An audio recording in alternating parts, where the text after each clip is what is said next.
জামায়াত জোট যদি নির্বাচনে জিতে যায় তাহলে প্রধানমন্ত্রী কে হবেন, এমন প্রশ্ন অনেকদিন হলো ঘুরছে রাজনৈতিক আড্ডায়, আলোচনায়। এটা তো একরকম নিশ্চিত যে বিএনপি জোট জিতে গেলে তারেক রহমান আঁকবেন প্রধানমন্ত্রীর পদে। প্রশ্ন আসছে, জামায়াত সহ 10 দলীয় জোটের প্রধানমন্ত্রী প্রার্থী কে হবেন, এ নিয়ে কেন কাটছে না রহস্য। চলুন দেখি ভেতরে কি হচ্ছে।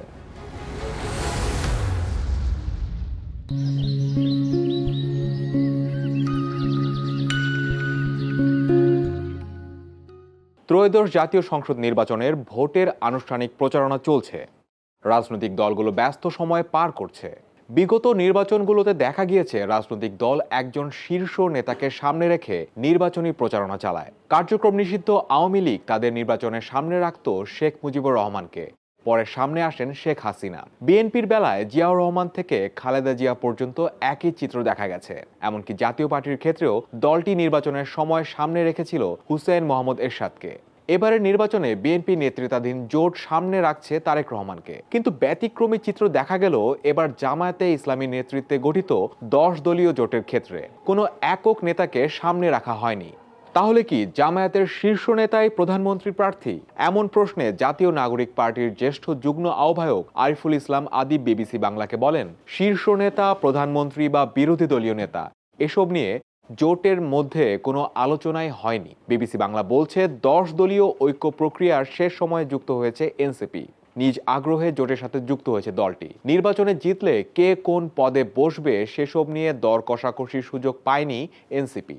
আবার এসব ইস্যুতে নিজেদের চাহিদা জানানোর মতো অবস্থানেও নেই দলটি। তাহলে জামায়াত জোটের প্রধানমন্ত্রীর প্রার্থী কে হবেন? এই রহস্যের সমাধান কি নির্বাচনের আগে হবে? ইসলামী আন্দোলন বেরিয়ে যাওয়ার পর জোটে জামায়াতের গুরুত্ব ও প্রভাব দুটোই বেড়েছে।